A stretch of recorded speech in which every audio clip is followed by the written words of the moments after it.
shot some fuel and gave this last, maybe it's been last Friday.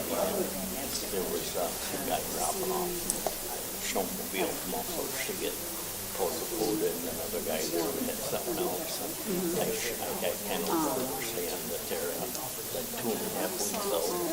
You got a lot going on there. 2.5, 3 weeks old piece right now. Repair side, probably about it. That makes it kind of stressful, you know. I'm okay right now. Yeah. Got a bunch of handwriting that I can do for it. Some of them I can build it Pardon? myself, some of them I have to do on site. After last night, I don't think, I'm thinking we're waiting for that. That's the roughest I've ever seen. 2 weeks ago, he was off. He worked last week, and now he's off for the next 2 weeks. Correct. Well, yeah, I feel that was a couple hours down, and now we got the Really? rip wrap for them He's in the water. pretty much every Yeah. new bridge he's ever shot. Craig has done like Dolly, you grip that. Doing that stuff on the moonlight in case you got married or got engaged. Mickey, It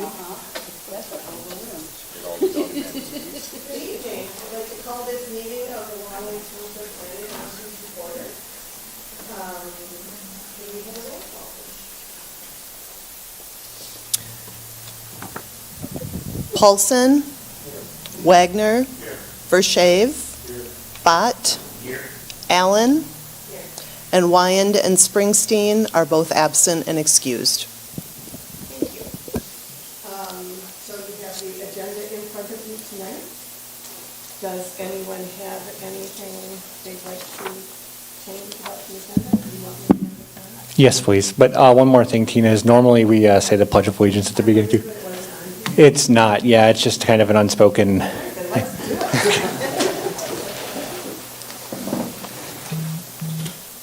Allegiance to the flag of the United States of America and to the republic for which it stands, one nation, under God, indivisible, with liberty and justice for all. So Cody's allowed to correct me anytime, but no one else. Especially your husband. He's not here. As you well know. Thanks. Okay. Now, the agenda. Thank you. Does anybody have any additions or changes to the agenda tonight? Do we have a motion to approve? Support.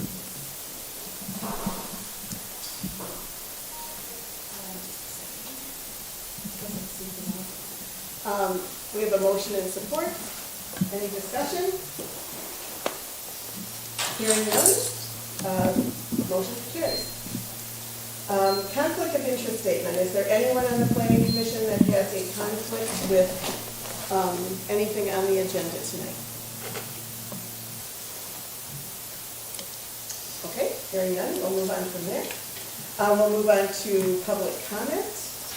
Is there something you normally read for that? Okay.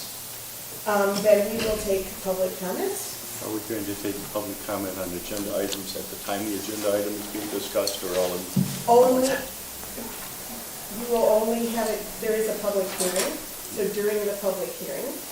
So that is the public hearing on Sean McCardle's construction of a fourplex.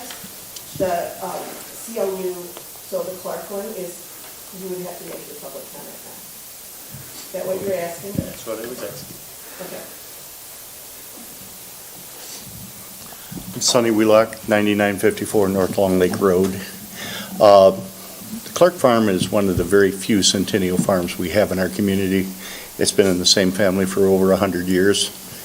As we drive around our region, we see lots of barns there in disrepair and things. The opportunity to repurpose that barn and maintain it and keep it as a structure and a asset to our community, I think is well worth the hassle that it might take for somebody. You know, it's a lot of work for them. I've been around refurbishing some old barns, and it's a lot of work, you know, but I think the opportunity to have an event space in our community As they've outlined, it is certainly something that would be an asset to our community. Thank you. Thank you. And if I didn't say it, the public comment is limited to 3 minutes per person. Okay. And also, I also didn't say your name and address for the record, but you know. Yes, and I'd like Mr. Wheelock to list his address where he lives. Where he lives. Yes. K. Gallagher Ingraham, 5170 Jacks Trail. I'm here to address a fundamental contradiction in how this township is currently operating. Tonight, you are reviewing a private citizen's application for an event venue. At the same time, the township is aggressively pursuing the same commercial business model at the stolen Twin Lakes Park. The Planning Commission's role is to be an impartial referee. However, the township has decided to become a player in the same market. When the government competes with its own residents, it creates an impossible dynamic. If you approve of this private venue, you are spending taxpayer dollars to compete against a local business. If you deny it, it looks like the township is using its regulatory power to eliminate the competition. Private business owner risks in their own capital, pays for their own insurance, and bears the burden of a loss. In contrast, the township is using public funds, including recent 6-figure appropriations for remodeling to enter the hospitality industry. Thank you. Mr. Wheelock, could you come back up and state your point? Hey, Tina. From the Opens Meeting Act, we're technically not allowed to force anybody to give their home address or their business address or their address at all. We ask that they do that out of information so we can contact them later if we'd like. But Opens Meeting Act and the Michigan Zoning Enabling Act do not allow us to ask for that specific require that specific. We can ask for it, though. Yeah, I'm not bashful. I've done many public hearings. My residence is at 4249 South White Hill Road in Cedar, but I own the property at 9954 North Long Lake Road, 9960 North Long Lake Road, and that property has been in my family for nearly the 100 years that we talked about earlier. Thank you. Anybody else? You missed me. I can tell. Chris Crew, 3016 Collier Road. I noticed in some last year's meetings, July 8th of last year, that we had Fresh Coast ask for allowed to be able to sell alcohol or sell beer and then let customers drink on site. And they had said at the time that they didn't expect any time soon that they would end up opening it up where they would serve. Well, I just saw a post now that they're serving shorts there. So there was some things that happen with what you expect and what you get. The only thing that I would ask as you consider the Clark thing, and I think it's a great idea, I've said that before, is that whatever you decide on, will last with this property in perpetuity. So if you have some guidelines on what you want and some stringent things like what was done with Elderberry couple of years back, some of the folks were here, but to make sure that those expectations are clearly delineated, so should it pass to kids, and heaven forbid should it pass out of your family, that at least you have there's no ambiguity about what happens with the property as owner transfers. Because it could certainly turn into something completely different what their intent is if you don't have some scripts. If somebody decides to go above the parking spaces, then the venue sizes that you're looking at, now suddenly you've got problems with traffic on that road. So looking at the road issues and the timing, much like what was done with Elderberry, that would be really good to help, especially considering it is around a pretty busy road intersection and it's also going to be year-round, unlike what happens with the other venues around here and not having, Jacobs Farms doesn't do that in the winter necessarily, but this could theoretically be open also. Thanks. Thank you. Is there anyone else? Okay, hearing no public comment, we will close that. Correspondence. We received none. Okay, thank you. Approval of the minutes. So you all have the minutes of March 24th, 2026. Is there any discussion? would entertain a motion to approve. I so move. Support. Is there any other discussion? Okay, hearing none. Let's vote. All in favor? Aye. Opposed? Motion carried. I want to tell everybody on the planning commission that all of the places I worked at, the first place meetings for township a few years ago, we use consensus to make decisions. So you might find me a little off because we do proposals and discuss it a little bit differently, but I'm going to try my best. If you're next to me so you can kick me, because I do it wrong. You're doing fine. I was in a different world. So next thing on the agenda is postponed business, which is CLU 03-2601 and SPR 03-2601. It is a request by applicant Marvin Clark to operate a small event venue as defined in section 4.24, agritourism and agribusiness of the Walnut Township zoning ordinance. So I was not here last month to really hear everything that happened because I read my packet. I talked to Cody from the FDP. Cody, do you want to start with what's changed since last month? Yeah, I'd be happy to. First, just a housekeeping item. I had forgotten there was a PDF combining error last month, and so when I combined them this time, we also didn't get the site plan that was originally in last month. So I printed it out on your table. That's the portrait 11 by 17. The newer version of the site plan, which is also on screen for the public, is the landscaped version. So just from a visual standpoint of what changed from March to April, I wanted to make that clear. But last month, we talked about this proposal for a conditional land use for a small event venue as part of an agribusiness here on the corner of North Long and West Long.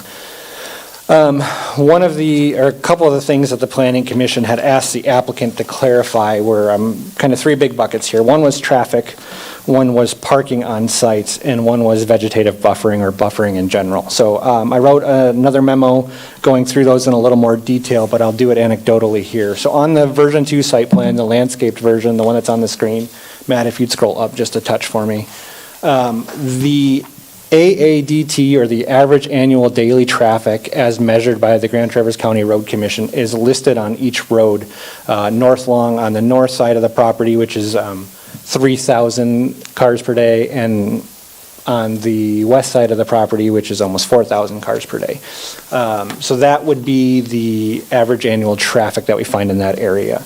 Parking, which ties with traffic pretty directly.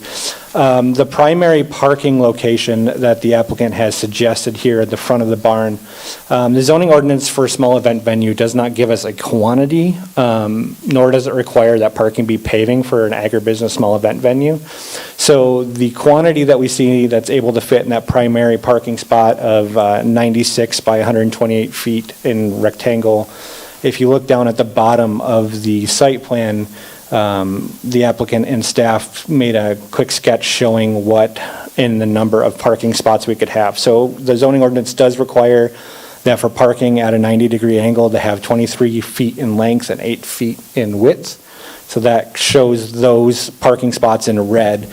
And then it also requires at least a 12-foot maneuvering lane for each bank of parking spots. So you'll see that there's two in between the middle sections there, and then there's one on the far right to get to those backside east parking spots. So that would take up that 96 by 128 foot square or rectangle, and that would give the applicant about 48 parking spots there, as well as they changed the location of the overflow parking slightly from being directly behind the barn to hugging the east line as close as they can, which the zoning ordinance gives them 15 feet setbacks. So on the site plan there, you see it's 15 feet away, overflow parking. That example would be 13 extra parking spots. They do have more room to go south.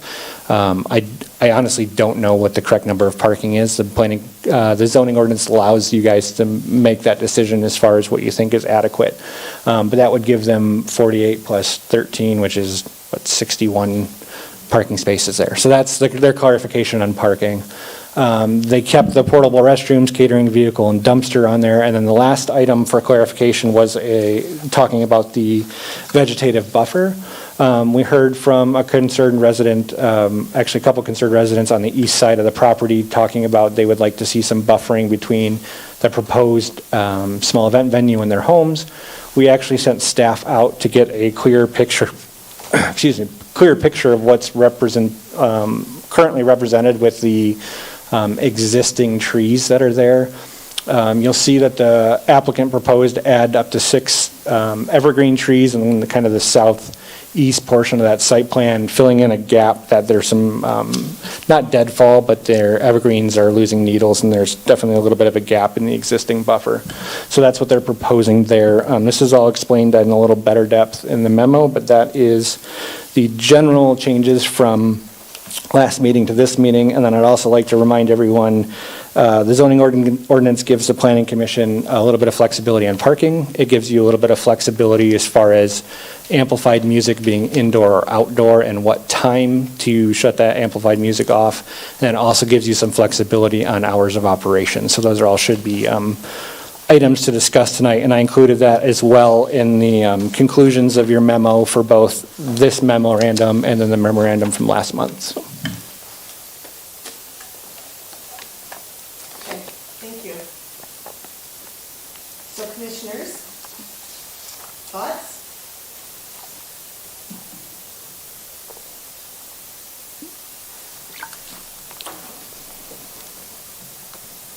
Cody, one of the things that we talked about at the last meeting was finding out whether or not, since the property, as reported by the applicant, wasn't even being used for agricultural purposes, whether or not this could even be considered by the township. It can be considered by the township. The definition of agribusiness as a farm enterprise, and staff and the legal team define this property as a farm enterprise.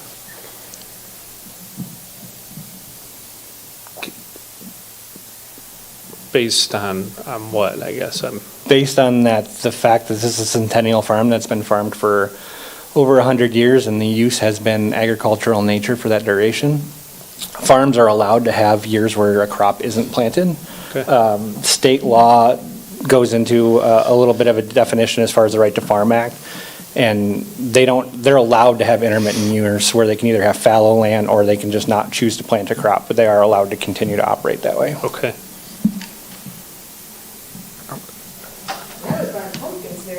Yeah, no, I think we all,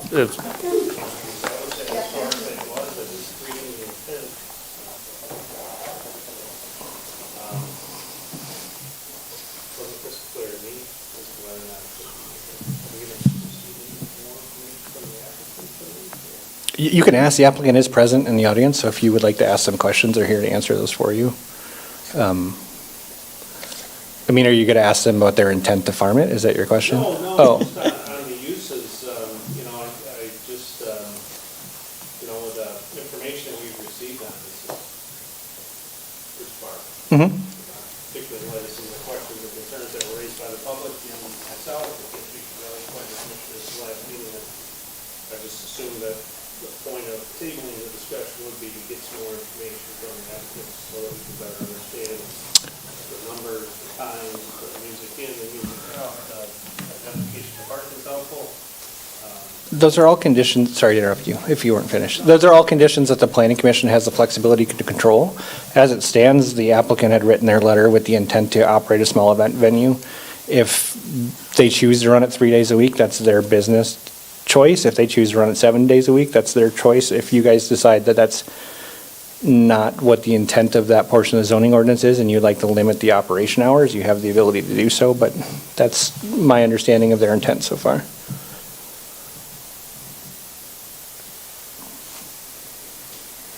So I asked Cody some questions about like permitting, things like that, because we don't yet know the number of people that are allowed. We know it has to be fewer than 200 because that's what this use would be about.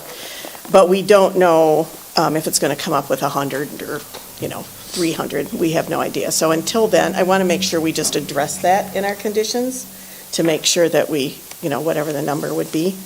The hours of operation, one of the things I thought about was weeknights might be different than weekends for the band. I mean, not the hours of operation, but I wish I could go out there and hear what a band sounded like outside, but I can't right now. Well, I guess I could, but probably won't.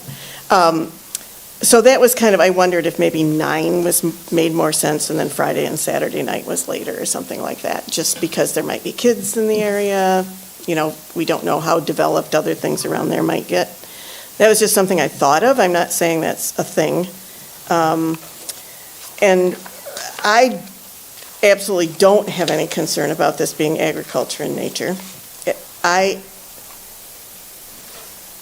One of the number one things in this community is to keep our rural character.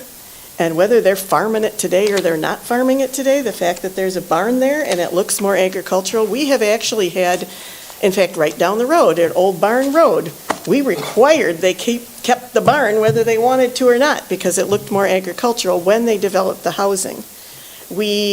Although it's been torn down now, but when we approved years and years ago the golf place on Secor Road, we required they kept that barn. Are you on? I don't know. But there have been other times when we as a planning commission, different people of course, but have said, we're approving this, but we need it to stay as agricultural looking as possible. And so for me, I would much rather have that. I also know, and this was again 100 years ago when I was on planning before, but at that time, the average trips per day of a household was 10. So if you put 40 homes in there, you're talking 400 trips a day, and I don't think they're going to have that many people here. So because of that, I'm less concerned about traffic as opposed to the other things they might have to do to have enough money to live, I guess. So those are just some thoughts I have. Everybody tear me apart.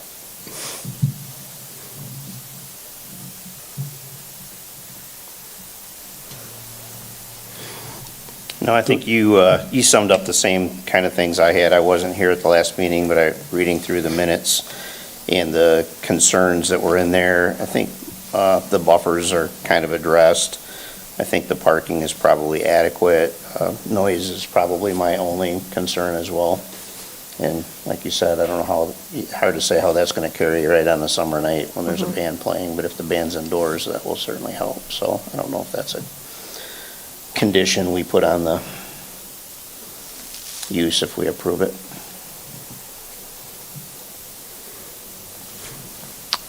When I was looking at the site plan and where the additional buffers proposed, I mean, that makes sense, but it looks like there could be other gaps further to the north that should be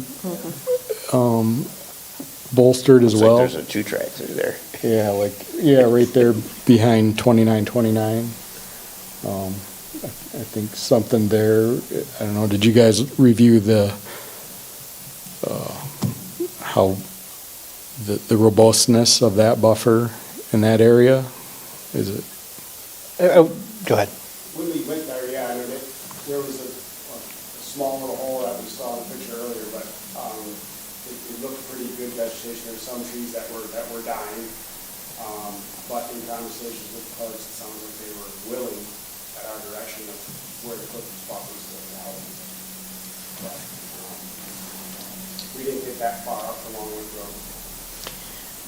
So that's a question though, Cody. If we wanted to make sure that there's full vegetative buffer there, Yep. how would one even describe something like that? They would, well, first of all, you have the right to do so by the Yeah. zoning ordinance. The planning commission can change the site plan to allow buffering.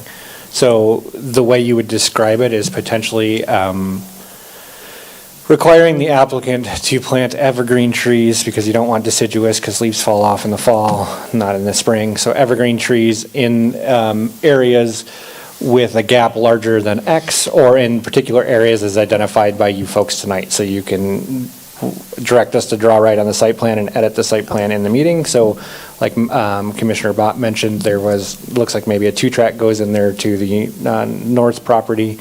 If that's an area where you feel the buffer would be added, we can literally change the site plan as we're talking, or not change the site plan, make conditions on the site plan with those specific areas in mind. There was one other thing that came up that I have starred here, that the site plan indicates the location of the portable restrooms are closer than 100 feet. So that's already in the ordinance, so we wouldn't have to make an additional condition for that. We're just going to say you have to move them at least 100 feet? It says that they are closer than 100 feet to the side setback, is that what you're asking? I don't know, you said it. I said Site it. plan indicates the location. I say lots of things, yeah. No, 100 feet from a residentially zoned property. Okay, so then the location of the portable restroom may not be appropriate where it is currently placed then, because as you see, there's a 15-foot distance measured from the overflow parking to the west property line. If I guessed, I would assume that's closer than 100 feet. So they may have to move that to a location that's adequate to meet that setback. But what I'm saying is that setback that's not a condition because that setback is already in.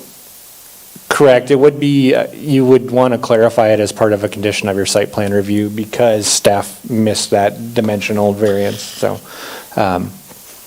I'll take ownership of that one. Well, you So wrote that it was down. that was a miss. So that needs to be moved 100 feet from a residentially zoned property, which all of them are next door except the ones across the street, which are commercial, so. So I wasn't here last month, and if you can answer it, you can, and if not, I'm going to ask the clerks. But that's not an outhouse. I'm assuming that's kind of one of those trailers.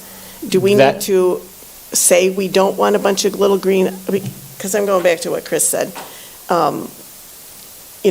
This could, maybe right now, that's what they want to do, but somebody else might want to do something else. So we could also have a condition on a particular type, or that We they have to be cannot. screened. So that's a twofold question. First fold is we cannot dictate the septic regulation. Septic is governed by the county, not us. So they have the right to say this porta potty or portable restroom or insert name here is adequate enough to deal with the sewage. As far as screening it, that would be within the purview of the planning commission if it was deemed that it's appropriate because of the master plan, I guess is the way it would have to be phrased. There's nothing in the zoning ordinance that requires bathrooms to be screened. We do require dumpsters to be screened a lot of the times, and that is in our zoning ordinance. But as part of our site plan, it talks about in accordance with our master plan, and one of the things talks about aesthetics. So it could either be placed correctly behind a building or be screened from the road right of way, or however the planning commission sees fit to address that issue.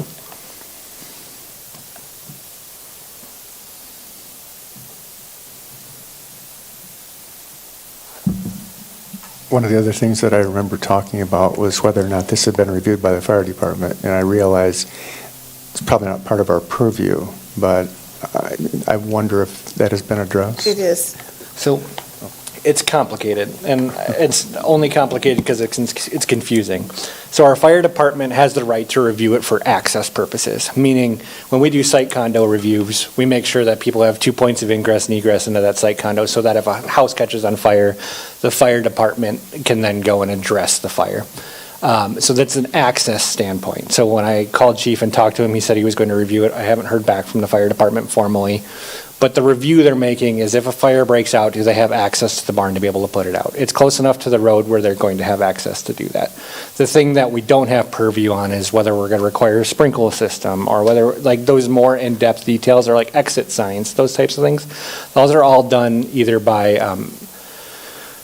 they're done by the county. So it's either done by Metro or a third-party contractor, and it will be done before they get their C of O, their certificate of occupancy, by the county. And that's also going to be to clarify Commissioner Allen's comments earlier about occupancy. That's also going to be when they determine how many people they can have there. We get to determine the land use, so we get to say you can't have more than 200. The county might come in and say you only can have 180, or you only can have 150, whatever that C of O will say is their actual occupancy when it comes to that kind of thing. So it gets a little confusing as far as the fire department goes.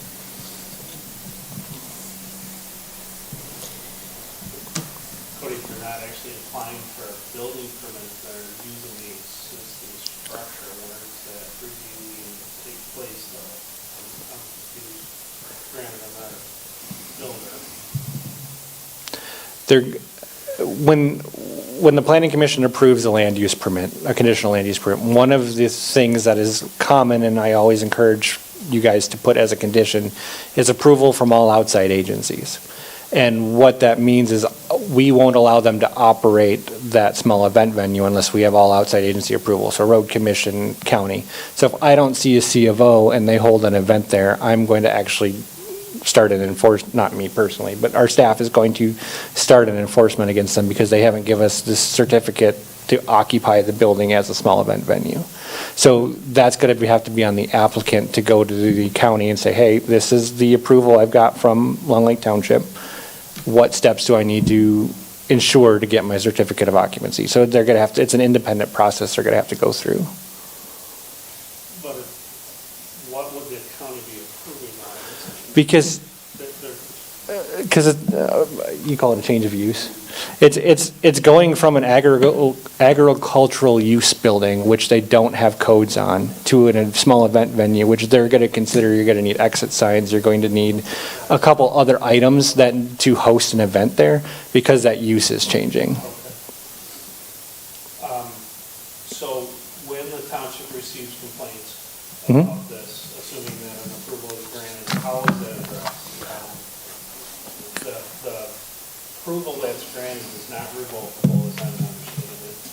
Correct. It runs with the land we established at the last meeting. Correct.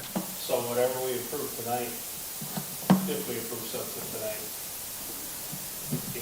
we're gonna have this for a good long while. So what happens when the township gets complaints? Because the conditions that were provided for approval are extremely vague. As far as, must be harmonious and not create excessive noise and dust and very subjective standards. So what is the township's recourse when issues arise? Because we all have a different opinion on what it might be entertaining or the type of music Sure. we enjoy versus music we find offensive. Couple clarification, no conditions has been presented to you. That's up to the planning commission to put on either the site plan or the conditional land use. Previous staff in the past has offered conditions that can get kind of gray pretty quickly. Current staff does not do that. We give you conclusions to help you make your conditions known. Secondly, depending on the complaint, depends on the response. So if the complaint is that the applicant holds an event that has larger than 200 people, that's going to be within the township purview as a violation of the conditional land use. We're going to coordinate with our ordinance enforcement officer to go out and investigate. And if it's found to be a violation, they'll issue a nuisance per se, which is a civil infraction. If it's something like a noise violation, where, say, one of the neighbors, the condition you put on it is music has to be shut off at 10 o'clock. One of the neighbors, it's 10:05 and the music's still going loud and it's a disruption. They have a couple of options. One is they can record it on their phone and send it into the township, and we go to the magistrate through a nuisance per se and say they're violating their conditional land use. The other option they have is in the moment, the sheriff's office is empowered to enforce our police power noise ordinance, which is listed in a separate ordinance that we talked about last month, but I have here, it's ordinance number 80, which talks about the correct volume to have, and they can issue a citation at the same time. So you would either run through the sheriff's office if it's dealt with in the moment, or it'd be done by an ordinance enforcement officer at a separate time. And whenever a zoning violation happens, it's called a nuisance per se. It's a civil citation. It goes in front of the magistrate as far as fines go and as far as penalties go.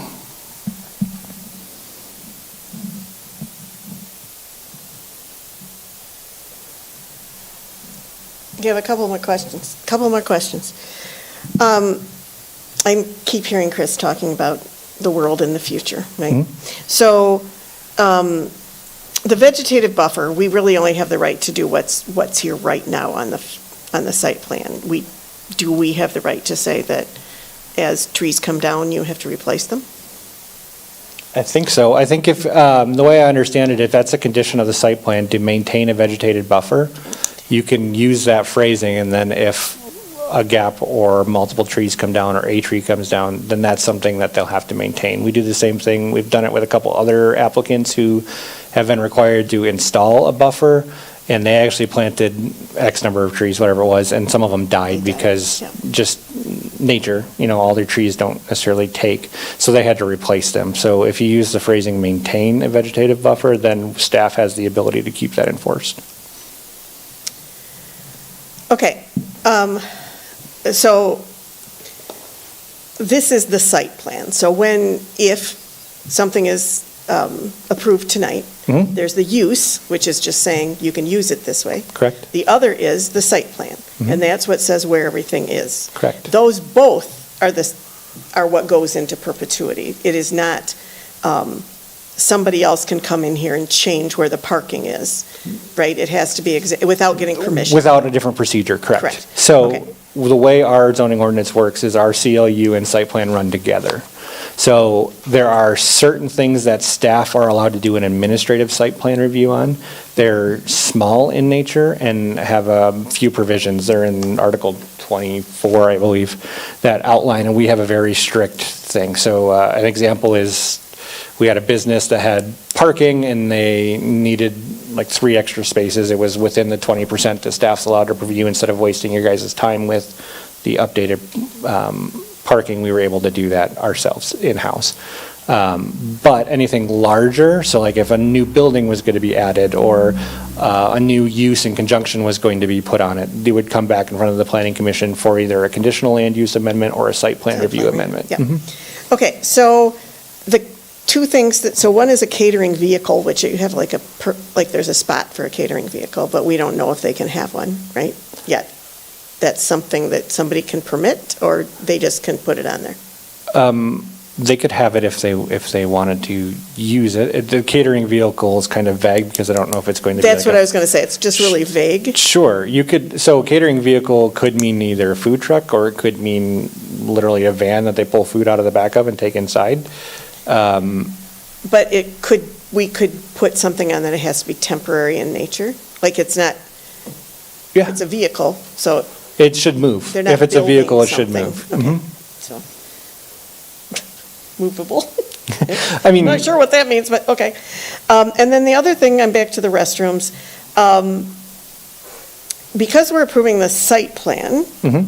we would be allowed to say that even if they're moved, right, to meet the 100 feet from a private residence, 100, yeah. Residentially zoned property, Residentially zoned yep. property, Mhm.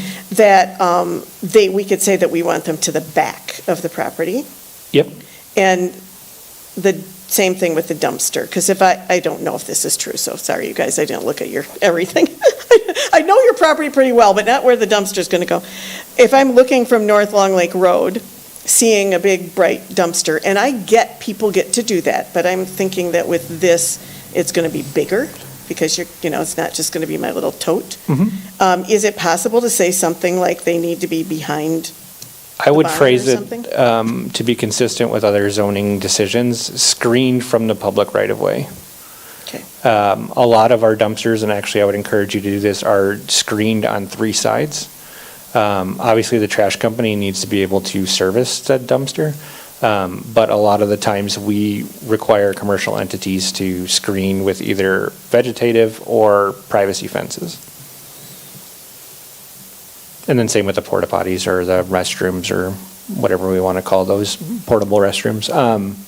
You can require that it be screened from view, whether that's screened by a building or screened by privacy fence that the applicant puts up. Okay, any more thoughts, Dan? If further development of the property were to be contemplated, what does that do to this? If further development, how? If another building is to be erected? Well, sure, that, or, if they want to create a 5-unit site condominium on the property, or they're going to subdivide, they're going to carve 5 acres out and sell it off as a home site. Does that nullify the CLU? Does that open the CLU back up for reconsideration? Yes, it would be a procedure they'd have to come through. They'd have to get that approved because they're changing the site plan. So if they take, forgive me guys if it's 8 or 9 acres, I don't remember off the top of my head, but let's say they take that and they want to go down to 4 acres on the small event venue, sell off the other 5. that's changing the site plan. They're going to have to come back in front of the planning commission with a site plan amendment and say, hey, we're changing our site plan. Otherwise, if they do it, they can do it without getting approval from you, but then they abandon the use. So if you change the site plan without getting approval, you're abandoning that use. So it would either cease to exist, or it would come back in front of the commission at that time, and they'd have the right to approve or deny that change. And you're really changing the conditional land use because it's a smaller piece of property, and we looked at that for the use. Correct. So the use, if this is approved, is this whole parcel is being used for an event. It doesn't say anything about houses. So that use wouldn't, Right, so the use u- of homes wouldn't be under this use. Right, so the use would be an agribusiness with a small event venue as the conditional land use part of it. There's no residential allowed. That's not, I mean, no included. expanded residential allowed. Correct. Yes, just to be clear, sorry.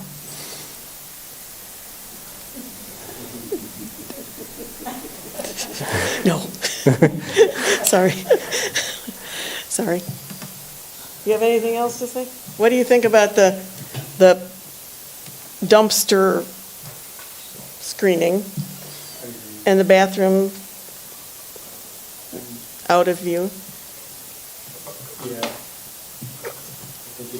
It's shown tucked behind the building. Well, this is a nice big one. I'm thinking about a bunch of green ones lined up.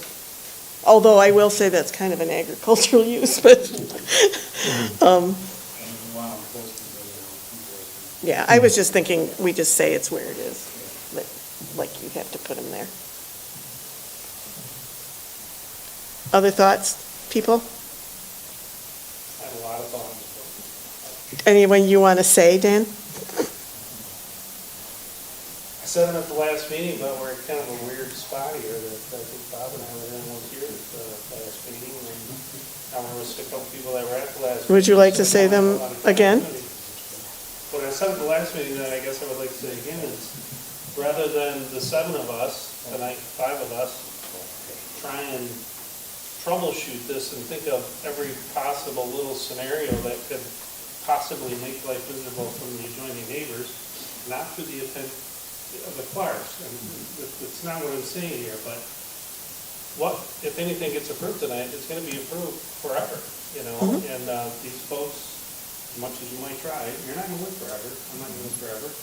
But we're all going to have to live with this use forever. So what I had enunciated, and I thought it was pretty clear, is that I'm putting the onus on the applicants to come to us with a more complete application to answer all these types of questions, to explain to us what the intent was, to explain what now a catering vehicle is shown up on the site plan, to provide us with some more detail to say what the true intention is. Is this going to be, I can stop by and buy a taco? You know, I'm not saying that would be a bad thing. I like tacos, but the neighbors might not approve that. You know, I'm very concerned that what we're doing is writing a blank check for what is, at the end of the day, a commercial use. I understand the need and the intent and the desire to preserve agricultural properties, but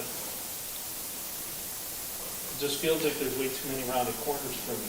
If this is all we're given to consider tonight, I cannot support this. Okay. So, and I will all but guarantee if this gets approved, the township is going to inherit a lot of issues. And if you look at a lot of these other special events that have been approved throughout the region, it's created a lot of division between neighbors and a lot of lawsuits, and I have a lot of concerns. And I thought we were going to receive a lot more information, and we really haven't received much more than we received last month. So. Do you have specific questions you have that aren't answered? Questions. You know, how many events a year? Hours? How loud is the music? How are we going to measure the loudness of the music? We have a noise ordinance, but I know noise ordinances are virtually impossible to enforce. How are we going to go about resolving disputes? You know, are these other uses that are allowed? You know, again, I'm not saying they're bad. I just, I'm with you, Dan.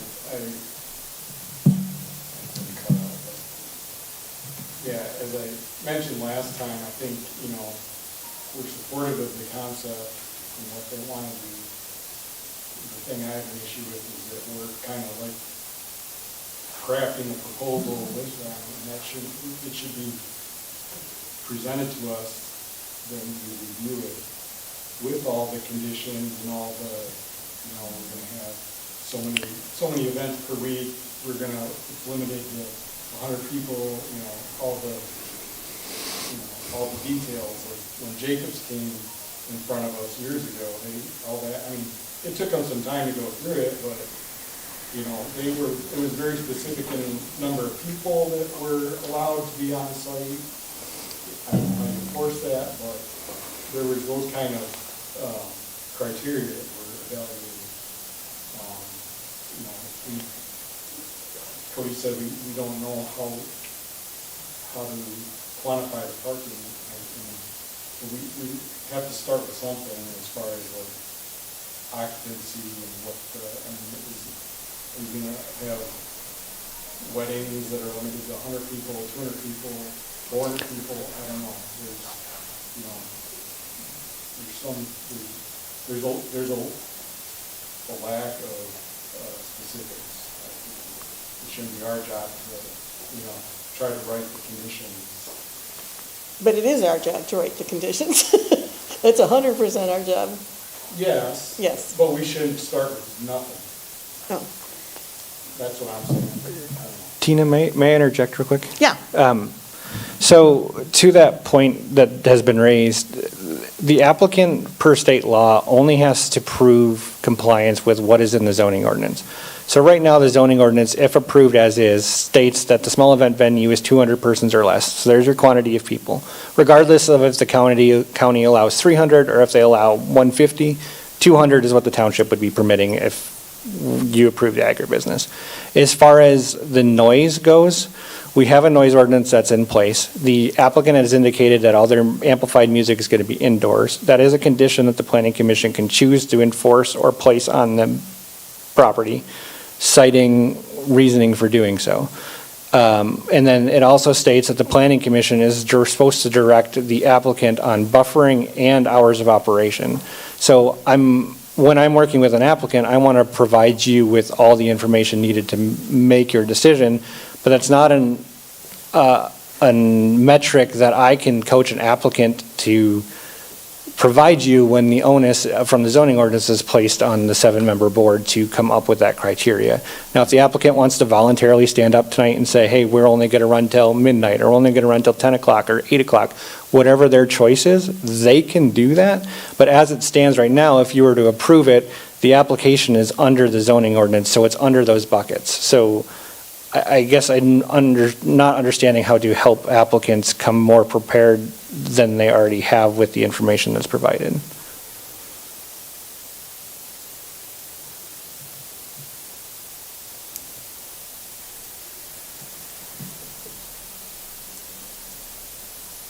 Dan Paulson or Max, do you have any? I'll be entertaining a motion. I can entertain a motion. I have a anytime, list but- of conditions. I have a question for the rest of you as far as the evergreen buffer. How big a gap do you think is reasonable? Yeah. Is it 5 feet or is it 10 feet or? I'd lean more toward 10, but I don't care. That's true. And we have the right to ask the applicant questions. Yeah. You have to ask me if you can, but yes. I will let you if you'd like to. Well, I would like to know what the proposed hours are. The proposed hours were, the whole hour, the whole time? Marv, proposed hours of operation? When you would have events? Yeah, well, weddings are the main venue that we're talking about, although, we could have a retirement party or a couple of different things. But typically in the afternoon and until, whenever you guys would dictate, or not dictate, but say, 10 o'clock or 11 o'clock as far as the music and everything, and Closed by midnight? Closed by midnight? yeah, definitely everybody would be taken down. So are you proposing noon to midnight, possible, 7 days a week, possible, with music having to stop at 10 p.m. Is that what you're proposing? Well, I guess that, to cover the whole gamut, that, Okay. because we don't know who might come along, like I said, with an event that they, Right. It's applicable to our venue, so. Yes. I would like to know if it's just for weekends, or if there would be different hours during the weekend. Are you proposing the same thing for weekdays and weekends? For consistency purposes, I Yeah. think we would. I can't imagine people using it till midnight, but Thank you. And I don't really want to put my foot in my mouth, but I do it all the time. Don't do that. No, is that the music, the venue for the music, I would think, would be a really high percentage would be just for weddings, which we are talking, the main time that people would want to use it for a wedding, I'm assuming it's like a Friday or Saturday. Yeah. And so during the week, the events that we have there, because they know, no music. So you're saying no music on weekdays at I'm not saying anything. all? I'm asking you that. Oh. You can talk directly to them, Dan. No, I just said you have to ask me if you can, yeah. Yeah, but are you saying music, no music no, on I weekdays? would say we don't want to restrict that they can't have music. I would like to stick with the same rules Monday through Sunday. If it's by 10 o'clock, it's by 10 o'clock. And he lives next door. He's a neighbor too, and doesn't want to be disrupted any more than anybody else would want to. So, at this point in time, our goal was weddings to help us pay and protect the property taxes for this farm and to keep it in the family for as long as we possibly can.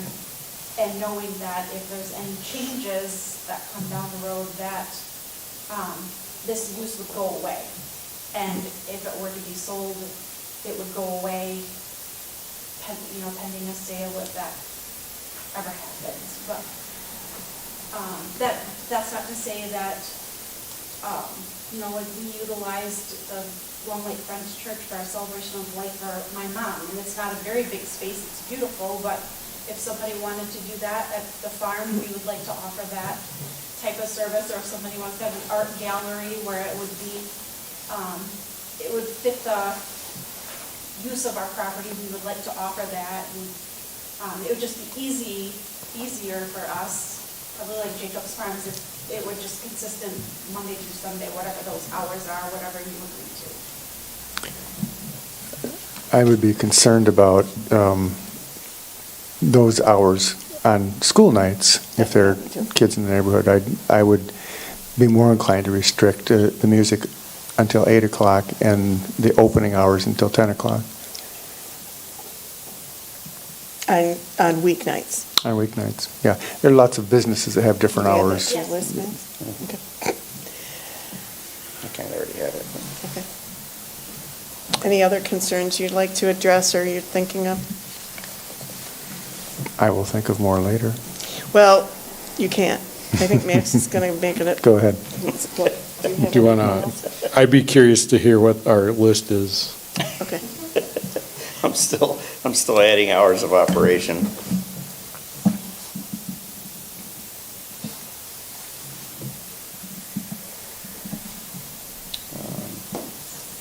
Why don't I throw out the list and then we can critique that before we make a motion? Okay, that sounds great. So, this is what I have on my list. The dumpster and the portable restrooms, will be a minimum of 100 feet from adjacent residential property and screened from public view from the right-of-way.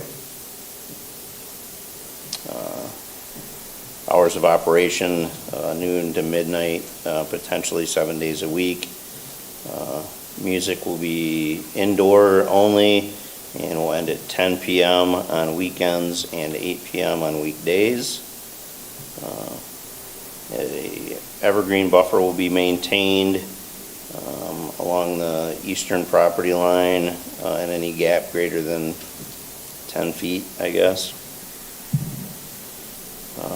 And conditional on approval of all outside agencies. Did you address the the catering vehicle has to leave when there's not an event? Or does anybody care? I don't know that makes any difference to Okay. me. I'm not concerned. Okay. I don't either, but I I just, think that's just the way it's gonna work. They're not gonna leave their vehicle there if there's not. probably not. Serving Except food. Dan might want a taco. Did you want to say something? Well, yeah, I'm fine with the vehicle. But I would propose 10 o'clock as a closing hour on weeknights. Yeah, that's what I was 8 o'clock gonna for music and 10 o'clock for, So it'd be because noon to I just think 10 that noise on a school night weekdays. till midnight would be a problem. With music at 8 And I don't PM. know that noon really even matters. I mean, No. like you said, it could be 10 a.m. Yeah, So people yeah. are And then noon to So just- midnight on Friday and Saturday with a 10 PM music. is So the what were you thinking, weekdays, 10 p.m.? Or I 8 would p.m.? say 8 PM for music and 10 PM closing. Yeah, okay. Noon to 10 and noon to 8. Yep. And I wouldn't have a problem with it opening at 10 in the morning if that, I mean, I don't know Yeah. how weddings get Anyone would, conducted, right? yeah. Yeah, I mean, what are you gonna use it for? Maybe a, who knows, graduation party, retirement Sure. party, that seems like it'd be early, but.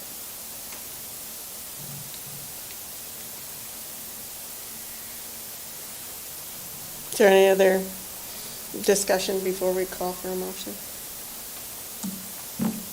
All right, then, So revise the condition of operating hours to noon to midnight on weekends and noon to 10 p.m. weekdays. You want me to list all those again in my motion, or do you have those all now? Tina, the one last thing staff would encourage is whenever the planning commission makes a judgment on a conditional land use and site plan review, when you make your motion, the state requires that you cite a findings of fact, and that can be anything that's provided to you in your packet. So you can use the site plan, you can use a memo, you can use whatever. So just make sure that's included when you make your decision, please.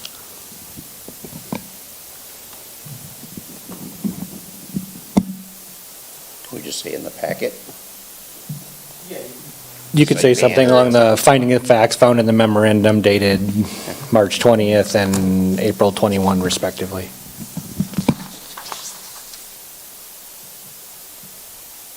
You have two different considerations, being used and the site plan. He said they go together. they're all together. So you can approve them together if you like. It might be a little cleaner if you approve them that way, or you can also approve them separately.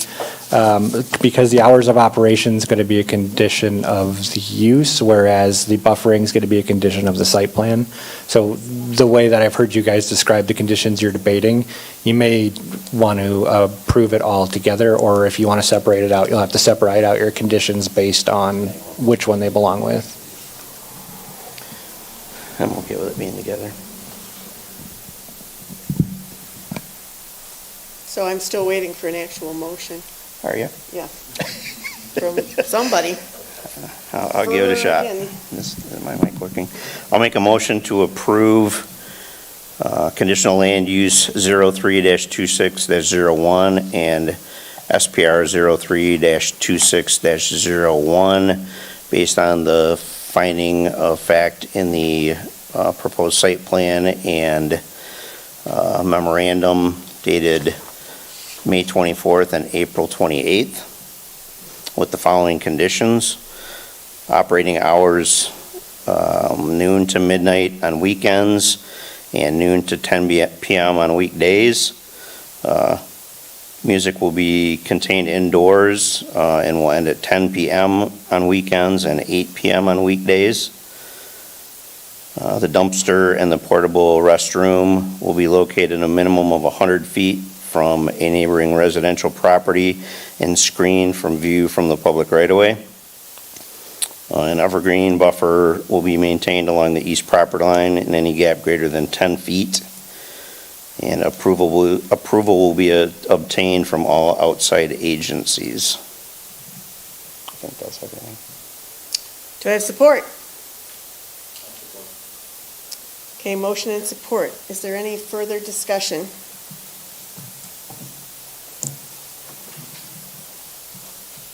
Right, hearing none. This is not a roll call. Yeah. All those in favor signify by saying aye. Aye. All opposed? Aye. Motion carries. Okay, thank you, everybody. And staff, you'll get with the clerks, right? Thank you. At this time, I would like to open our public hearing, which does allow for you to make public comment just on this topic. Huh? Yes, I was just gonna. This whole thing? Okay. What? Don't I read it first? Is item 4, yeah. What are you saying? You were making it sound like we were going to open a public hearing. Oh, no. I'm just going to, the next thing on the agenda, there, that's easier. CLU 042602, which is a request by applicant Sean McCardle Construction, Inc., to construct a 4-unit multifamily dwelling as defined in section 19.17 multiple family dwelling unit of the Long Lake Township zoning ordinance. Subject property is located, I don't know, we're going to get to that in a minute. So, presentation by the staff. That would be me. So applicant is requesting to build a quadplex here off Manhattan, which is just down the road from the office here. Duplexes in that, it's a moderate density. Duplexes in that area are use by right. Quadplexes do come in front of the Planning Commission for conditional approval. On top of our general conditional land use standards, the zoning ordinance section 19.17 cites 3 criteria that need to be met in order to be considered for a conditional land use application. The first is that scaled elevation drawings depicting architectural features shall be provided. The architectural features shall resemble one-unit dwellings and shall include architectural details found in the majority of dwellings in the neighborhood. For those who are familiar with the Manhattan subdivision back here, it is a neighborhood made up of single-family homes, duplexes, and quads. It's fairly common, and actually we counted all of them, and it's an even mixture of both across. The applicant did provide scaled elevation drawings for your review. It's included in your packet. The second item they need to provide is a garage servicing a multifamily dwelling shall be recessed or placed at the rear of the dwelling. The applicant has provided a floor plan which shows garages recessed into the dwelling units. And then thirdly, when a multiple dwelling is located on the first floor of a building, which this is the case, the following shall comply, and this is item number 3. First floor residential unit shall have a minimum of 15-foot front yard setback. That is met according to the site plan provided. The front yard setback shall be landscaped in accordance with the standards of the ordinance. A wall or decorative fence may be installed, and in no instance shall more than 1 out of 6 multifamily units be an efficiency unit. Those are all met as well and shown through the memorandum in more detail. Also for your consideration are your standards, your general standards for conditional land use approvals, which are section 19.1.3 there, as well as your general standards for granting site plan approval, which is 24.5 there as well.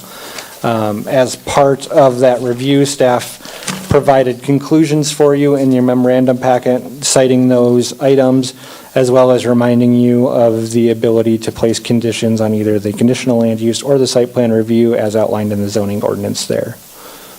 Any questions for staff at this time? Did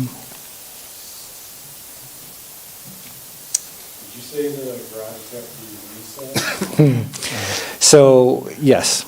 And the way we originally met with the applicant is we told them that that garage has to be back further than the front of the dwelling unit.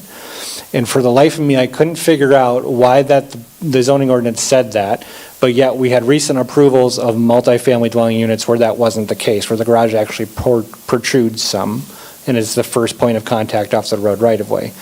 So what I did is I went back through our previous approvals, and the interpretation from previous planning commissions is that that statute is written so that the garage has to be recessed into the dwelling sum. So it can be fully recessed, which is what I was thinking originally, or partially recessed, which this is the case in this instant. Or they could place it to the rear of the home. Okay. Thank you. Any questions for him at this very moment? Okay. Then comments and explanations by the applicant. Good evening. My name is Sean McCardle, and I own and operate Sean McCardle Construction here in Traverse City. My son Dylan and I purchased the property on Manhattan Avenue just a little over a year ago, and we've worked with Cody and Matt to understand the process to get us here tonight. Through that process, we have made preliminary applications with the Health Department, the Soil and Erosion Department, and as well as the Road Commission. We haven't finalized all of those permit applications, but we did have some discussions with the Health Department to understand what that system would look like with the well and septic. So I'm happy to answer any further questions that you might have. Can I ask my question? Of course. I asked him earlier today if he knew this. So in your little letter to us, it says that an owner would be living in one and the other three would be sold. Is that correct? As of today, all 4 would be marketed for sale. Separately? Correct. Okay, because my question was, we have some things that we would require if it's a condominium. Sure. So we'll talk about that later. Does anybody? And I do understand, Tina, it's part of the Part 41 process for the Health Department, which is... No, we actually require your master deed and bylaws to approve. Sure, understood. Yeah, that was why I was... Okay, that's it for now. Okay. We might ask you later, because I let people talk to the applicant. Okay. I would now like to open the public hearing for public comment. Do we have any public comment?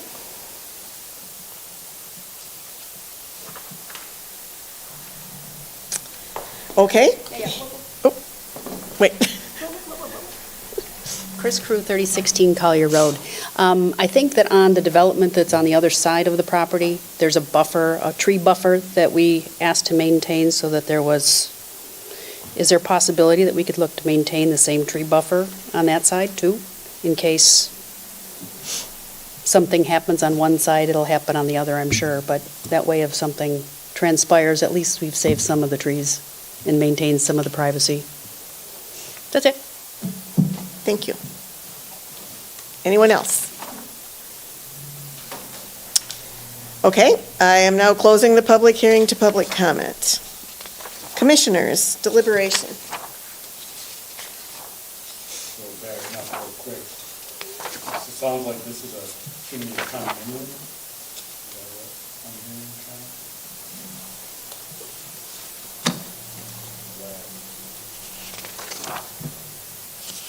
Does that change anything? Does that change anything that we're looking at tonight? Not to my knowledge. I know that if it is a condominium, typically staff reviews condominium documents like the master deed to approve it once it comes through. But as far as it being defined as a multifamily use in our zoning ordinance, it still has to meet the same standards as one that's being rented.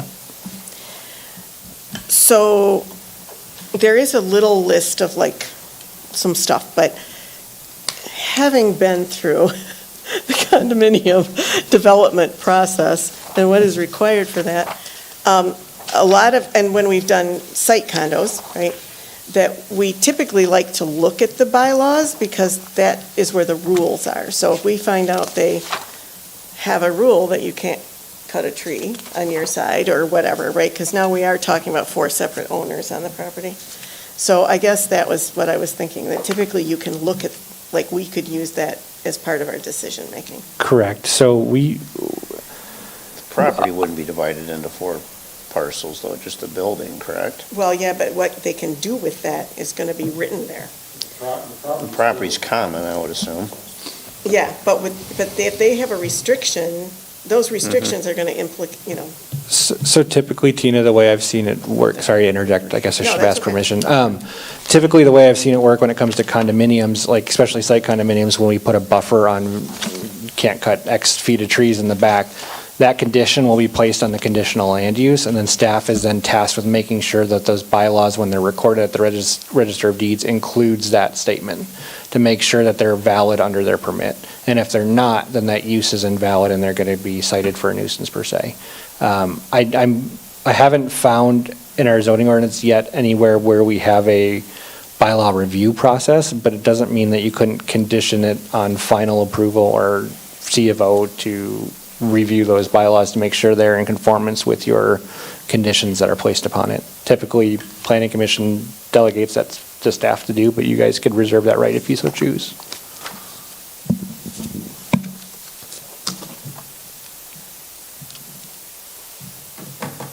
So that's your answer.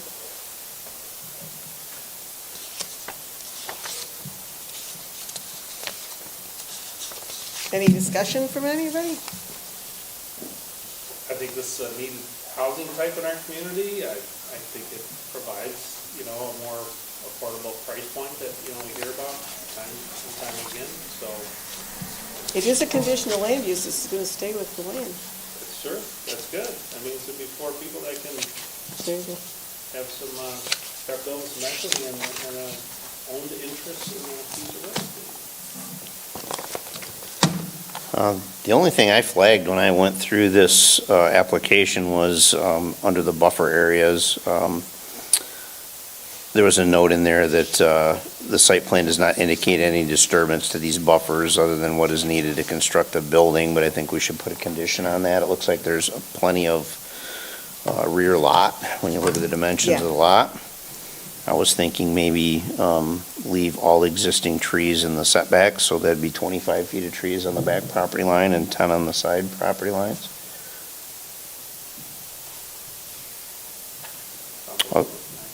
Other than that, I think everything else is fine. Do you have any questions or concerns?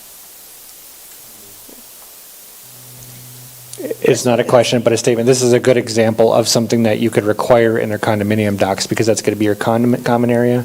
So you can say that the condo docs that are recorded at the Register of Deeds highlights a means for maintaining the buffer of 25 feet in the rear and, I'm sorry, Max, did you say 10 feet on the sides? I didn't hear. Yeah. Perfect. And could you, since I'm assuming it's you, since you're writing them down again, could you also just make a note that staff needs to review the condo documents before there's a final permit issued?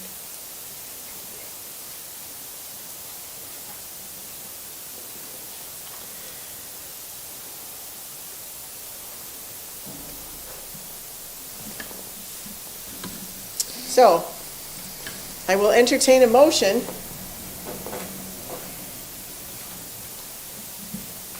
I know Max is I'm still writing. Okay, let me get back to the beginning here.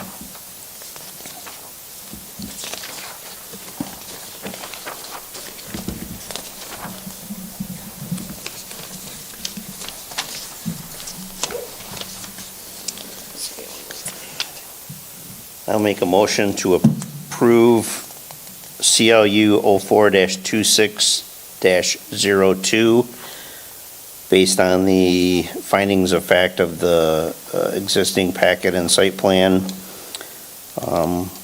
with 2 conditions, one being that the condo docs should include by reference maintaining a 25-foot buffer to the rear property line and a 10-foot buffer to the side property lines, and that the condo documents be submitted to the Planning Commission for approval when they're completed. Do I have support? I'll support that. Thank you. Is there any further discussion?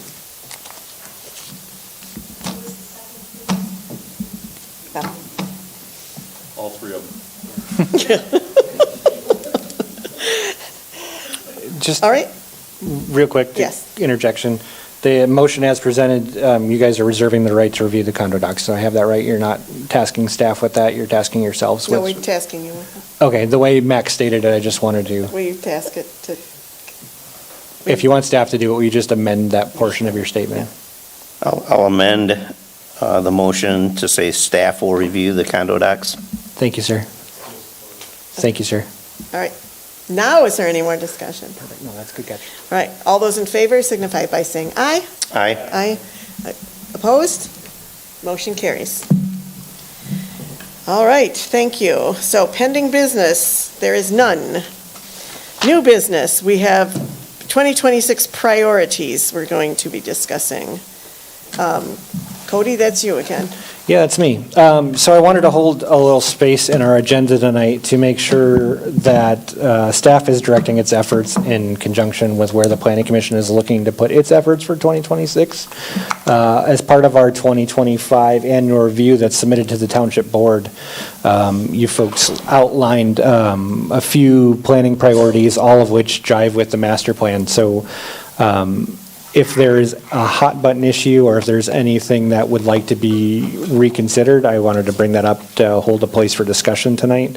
The only update that I'll have for you, and I know I have it as part of my update, but we're talking about it now, is last year we made a tree preservation ad hoc committee to review potential implementation methods for the natural features inventory. I heard back from our consultants, GEI, who's expecting to present that to the board during their June meeting with a completion date in mid-May. So we would see that at the end of June as far as the completed NFI goes.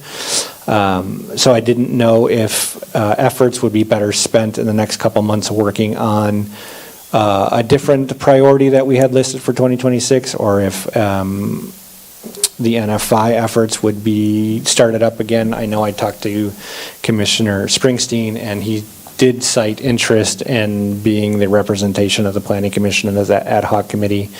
We can have up to 3 commissioners do that. So I just wanted to create a space for tonight, the 5 of you, to talk about your priorities and kind of help direct staff as far as what efforts we want to do here the first part of the year, and prioritize our priorities. I guess to say it succinctly. So that is what I have for you today.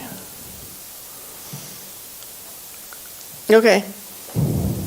So as you're looking at this list, which are the things that you each see, and is there anything missing from the list?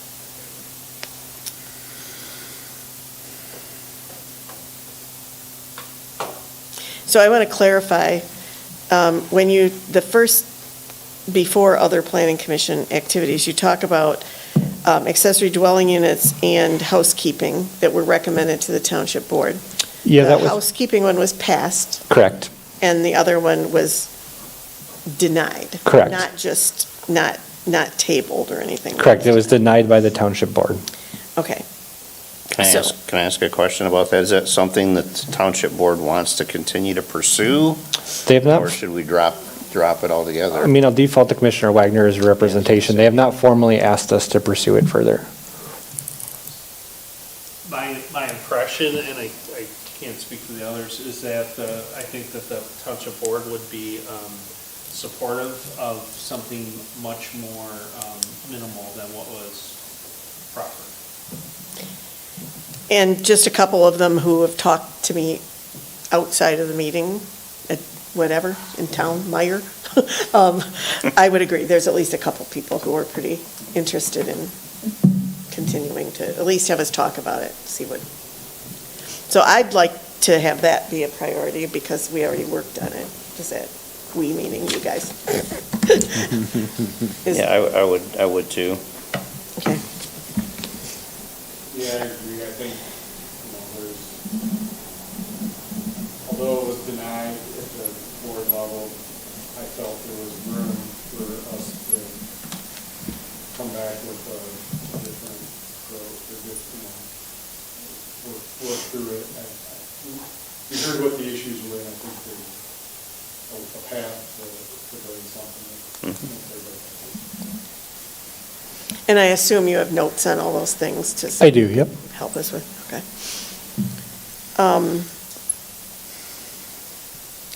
Of the other things, I mean, I guess on the list you have short-term rentals, which anybody who's ever been to a township board meeting knows that that is something I have thought about a lot, but I don't think the board has decided that it's in our ballpark. Yeah, they have not formally asked us to review that either. Would you agree that, with that, Dan, or? I think that, in my mind, the priority for short-term rentals is just to continue to evolve to the issues that come about as we become more and more experienced with short-term rentals.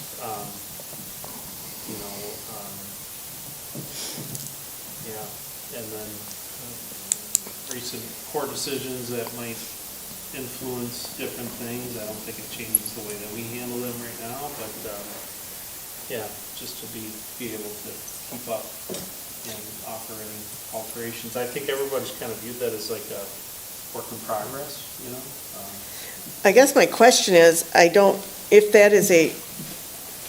if the town, I know one of the things the township board was going to talk about at the last one, and I had to leave.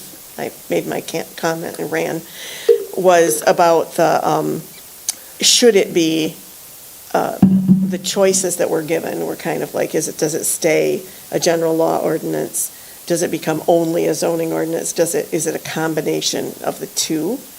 And I don't know exactly which way they decided, but anyway, I guess, are we supposed to wait for them to hand it down to us if they want us to? I'm not aware that anything's being actively discussed at the township board level. So is it fair for us to say that is important to us and we would like to work on it? I guess that's I don't even know why it's on the list if we shouldn't do that. That's why The I'm township board has asked the planning department, myself, to answer a few questions from their last meeting, one of which was discussing grandfathering and how that works if it's placed in the zoning ordinance versus a police power. And that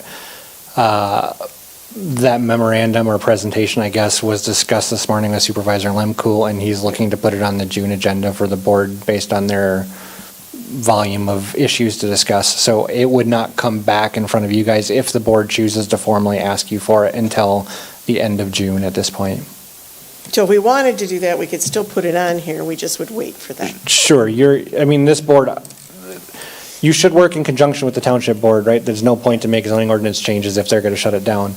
But you are an independent board. You have the right to make your priorities as long as it's supported by the master plan. One of the things that seems to be coming into focus more and more along my comment about kind of being learning as we go is the concentration of them and perhaps looking at the benefit of having like a radius requirement that some communities have adopted. The Edgewood Road situation was used as a kind of a glaring example of that. That as homes in that road have turned over. Oh, not Deerfield? And the impact that that's perhaps having, at least in that neighborhood. Yeah. So, just an example. Okay. So I would like to leave that one on. Always you want to update commonly used portions. So one of the things that staff is seeing impacting us pretty much weekly, if not multiple times a week, is we're getting asked about impervious pavers, especially along waterside setbacks. Okay. Our current zoning ordinance doesn't allow for impervious pavers within the waterside setback, but we allow 300 feet of pervious pavers, and Jerome, correct me if I'm wrong. Yeah. Only decking in the waterside setback. So we don't allow for impervious pavers, and we've had a lot of requests lately from residents. And usually when we see a lot of requests from residents, it's desire for them to institute, and I think there would be a best. Yeah, did I mix them up? Yeah, the stones where water runs through, or, pervious pavers in the waterside setback. I don't know that there's pervious. Pervious It's is the impervious same and permeable. Okay. I'm an oil and gas person. Okay.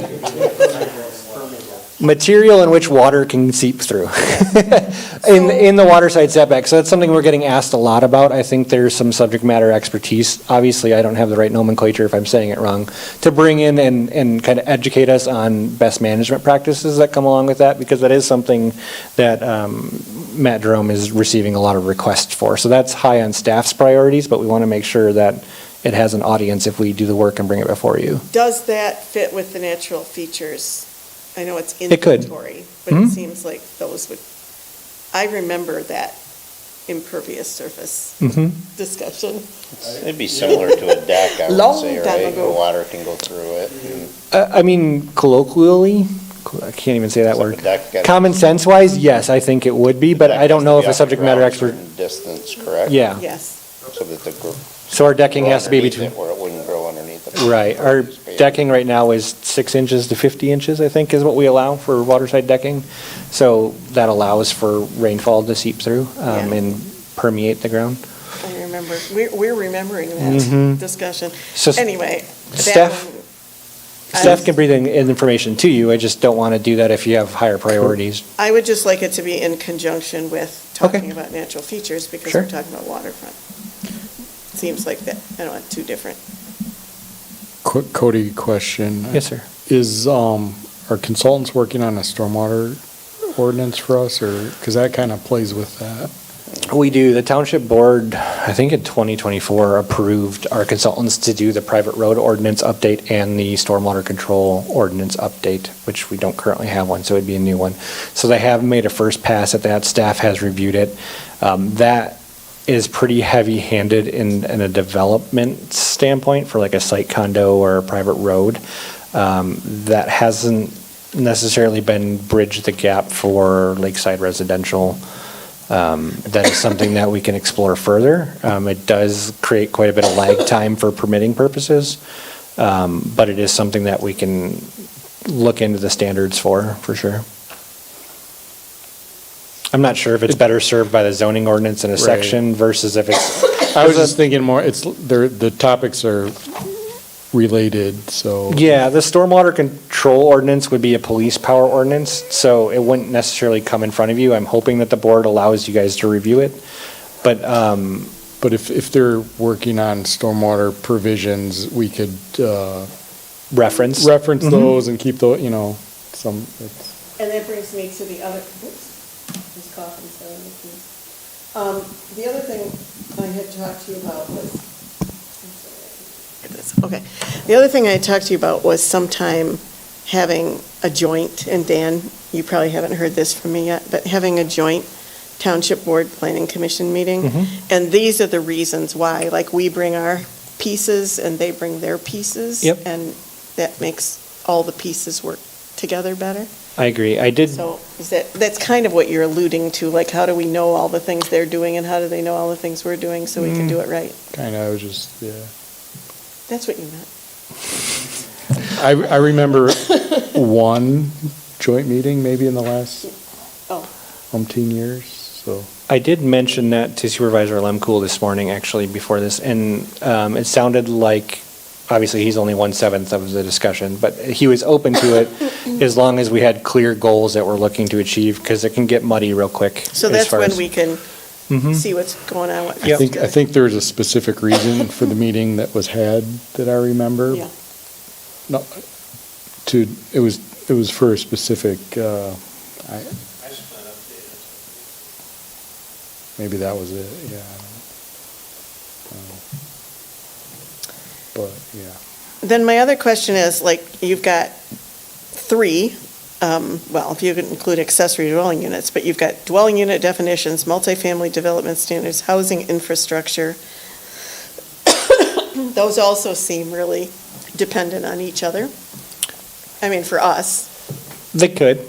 I think the overarching thesis on that is we're all not naive to the fact that Northern Michigan has a housing issue, as far as, you can call it affordability or attainability or however you want to classify that. Long Lake Township is mostly single-family residential. That is something that we could either choose to maintain or adjust depending on each board and how they feel. So those are just sub-buckets of that overarching issue.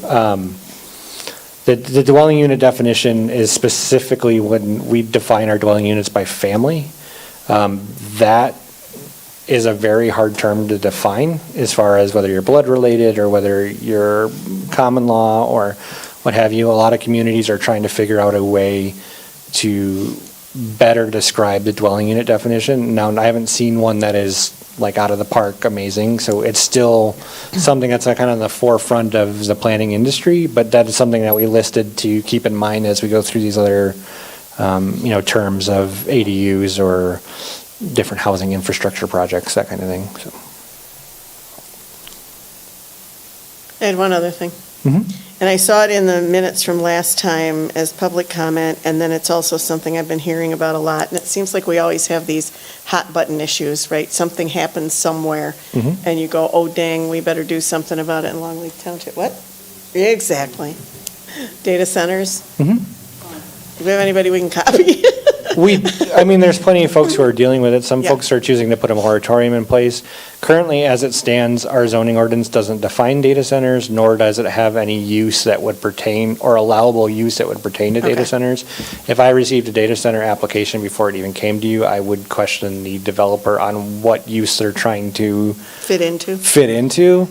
I don't see that coming before you. Now, granted, if you want to get ahead of it and define data centers so that, and so basically you define it and then not allow it in any district if that's what you choose. I was going to say that typically, my old zoning 101, right, Mhm. is you can't do it unless it says you can. Correct. So if we define it, it's almost like it's hard to go, but you can't do it. We're just defining it just to tell you you can't do it.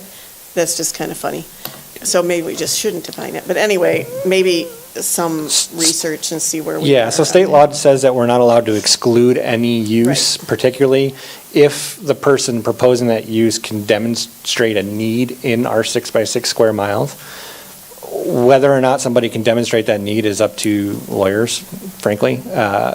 But as it stands right now, I would not accept an application with a data center use because that use is not permitted in any of our districts.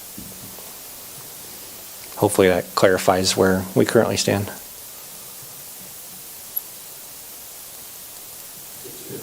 If someone brought an application and were pushing about it, does it become like a conditional or? No, I would have to ask them, what use are you asking for this conditional land use for? And if they're trying to shoehorn it into, Electrical substation. sure. If they're trying to make it seem like another use, I would then ask our attorneys to review that and say, does this fit under this use? Staff is interpreting as it's not, we're not going to accept this application.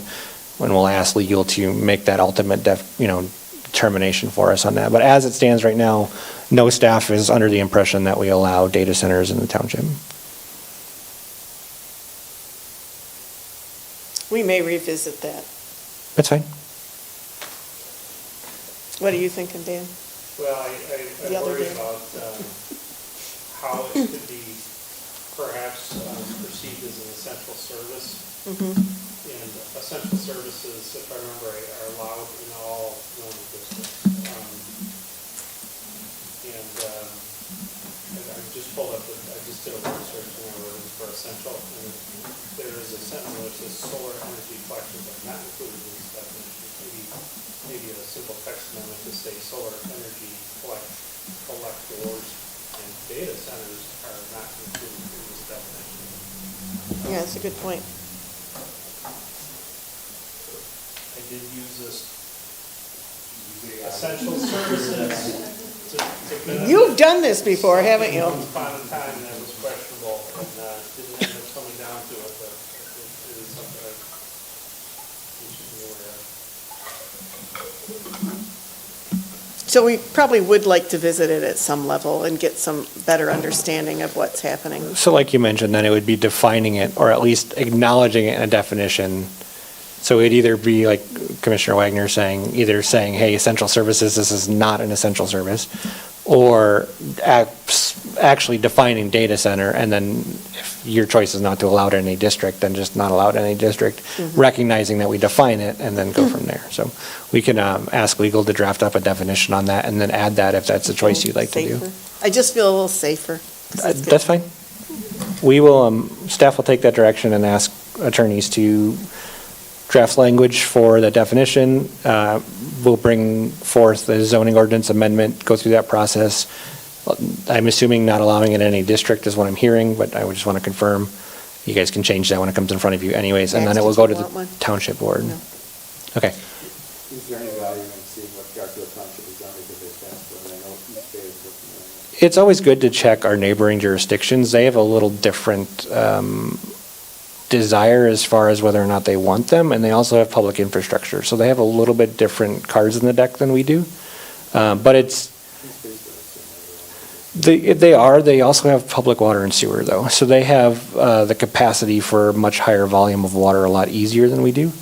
That said, could somebody get a wild hair and put one on 72 with a well? Sure, I'm sure somebody probably could at some point if they could squeeze away into the zoning ordinance. But if we are saying that that use is not desired here, we can define it, not include it in any district, and then you're protected from that.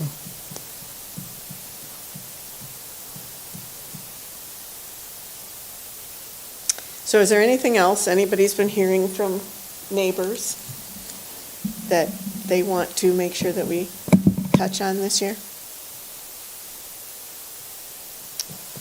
I feel like I just thought of something and then it went out of my head, so you may be getting a call, Cody. That's totally fine. Office hours are 8 to 5. You can call me Tuesday through Friday anytime. I'd be happy to answer. So. I don't look at this as like this list is the only thing. No, not at all. If something comes up, we can. 100%. I just don't want to start working on one of those bucket items if there's something more important to the 7 of you that you'd like to tackle first. I know what it was. Yes. It was the activity center up by Moomers, that we had talked about it. You guys, before I was here, you guys had talked about it and decided that you were going to start working on that one, but then they were worried about the peanut coming in. Mm-hmm. But I don't know that we have to, something's going to happen there. But I thought about it mostly because, I mean, we just had an application that we haven't finished, right, on the mobile home park, and just kind of looking at that and making sure, of course, that all the people who have businesses there are included in that. But So 2 updates on that. One is the Grand Traverse County Road Commission applied for a different grant the first of this month. Again, a it's non-peanut grant? no, a different different grant, a different funding source. Same construction is my understanding, but they will know the determination of that later in the year as with any grant. So we will hear an update from them on that. They're also still planning on applying for the Fed grant that has a May 1st deadline, which we won't hear till October. So that's the funding side of it. The other portion is the manufactured housing community that brought forth a zoning ordinance amendment, is planning to come back before you in May with adjustments to their application for your review. So that will come up next month for you to take a look at and have that conversation. So anyway, I think that was one of the things you guys before had mentioned that you were going to do. So add that to the list. Dan, were you going to say something? I will later. Okay. Okay. Anything else, anybody? Are we done with that? Okay, thank you. Thank you. Public comment again. Is there anyone who would like to make public comment at this point? Yeah. I got it 4 times, what the heck. Chris Crew, 3016 Collier Road. Thank you for listening about the data center, and I'm glad that you're going to do something proactive because Cody has an approach on doing stuff. You guys have an approach on doing something, and if we let it ignore the next round of commissioners and planners could have a completely different thing and not be as interested in avoiding a data center as what you guys are. So thank you for doing that. Secondly, short-term rentals, hot off the press today, down in the city of Birmingham, they have just put a temporary moratorium on all short-term rentals because they had a shooting. Somebody shot at the house, so they've got violence and they've just shut down all the short-term rentals. So there is a wave of things going on with short-term rentals in the around the state of Michigan. I think in Oakland or in Ottawa County, they just put a moratorium on it and shut down short-term rentals there too. So there are there is a wave of people trying to get out of that, for what it's worth. Thank you. Anyone else? All right.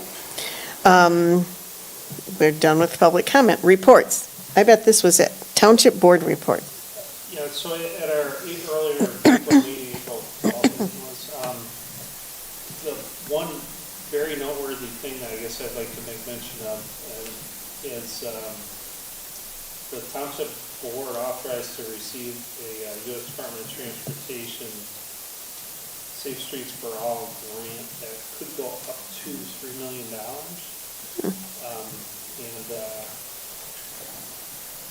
Our Assistant Fire Chief, Chris McGarrett, was instrumental in helping staff guide this application.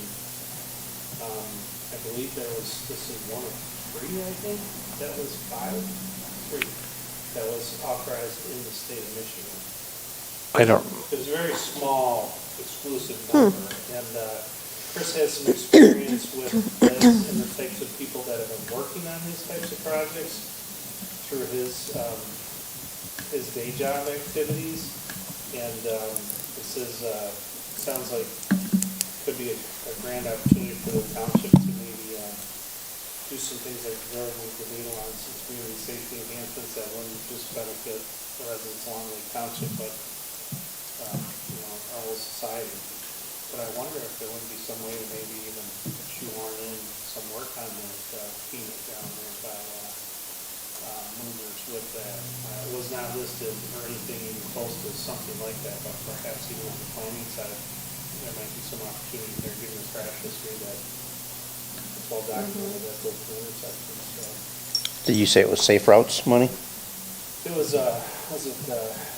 Safe Streets for All? Oh, different than Safe Routes to School, okay. Yeah, it's different than the school. So it's money that's just kind of like, here's some, tell us what you want to do with it? Yes, and there's, if you go to the board packet from last month, there's the last 2 pages of the packet kind of provides a real good, dense kind of overview. This was, Chris gave an excellent overview of what's happening. If you want to learn a little bit more, you can go watch that portion of the meeting online.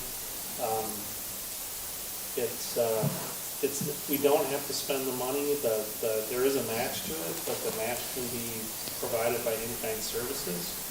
So it's my understanding that moving forward, there's going to be kind of a standing agenda item on the township board agenda to get updates on this, to see where the progress is being made or not made, and the funds as they're being expended and reimbursed by the federal government.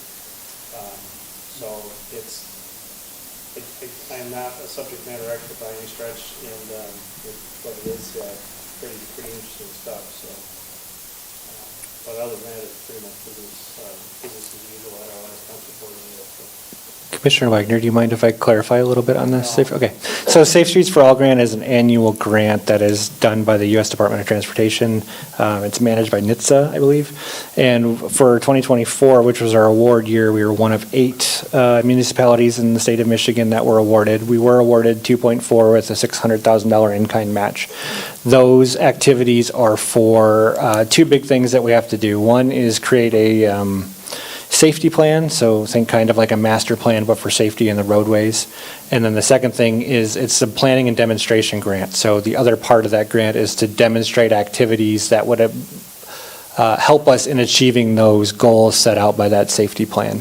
Those demonstrations have to be temporary in nature. They have to be removable if the federal government doesn't like the outcome or doesn't see a improvement towards that safety plan. Both of those are the 2 big buckets. And then if we prove successful with the planning and then demonstration part of that safety grant, we are then eligible for an implementation portion of that grant, and that implementation can be up to 10x the monies of what we received previously.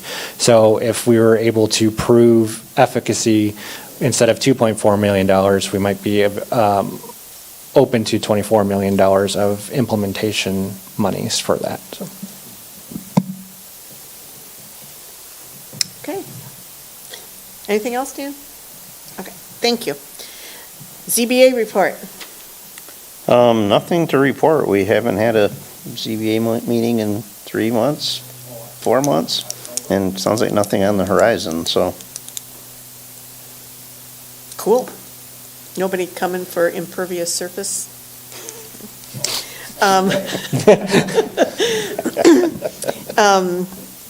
Planner report. I think we talked about some of it, but I would agree. I think we covered the NFI implementation, and thank you for clarifying the priorities. I will focus time on ADUs, the NFI, data centers, and the activity centers. So I'll make that the priorities here for May. So, thank you. thank you. Any commissioner comments? Dan? I gotta have you guys in different places. Max, you have anything? Bob? Good job, Tina. Thank you. I actually do have something, I know, big shock, but it's not 8 o'clock.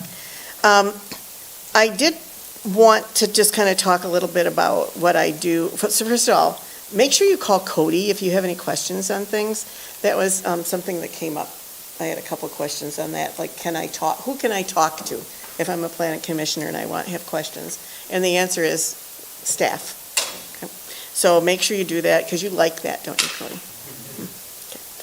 The other thing is I talked a little bit about my consensus approach. I didn't do it as much tonight, but what I typically, the way I like to do things is that I'll keep asking you if you have concerns. And in consensus, and I'm going to have to tell the other two guys too, but in consensus, it's the job of everyone else to alleviate the concerns. So when Dan had concerns, instead of just going, oh, we just voted him down, we spend some time trying to see if we can all think of ways that might alleviate those concerns that actually might come up with a better product. So I'm probably going to do a little bit more of that as we go. So when you hear me nudging you and things, it's like, well, how can you help alleviate that concern? So we still vote, because that's what we do here. But I just wanted you to know that that's kind of my thing. So expect it. But other than that, then I think I need a motion to adjourn.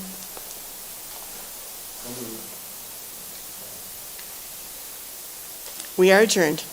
Thank you.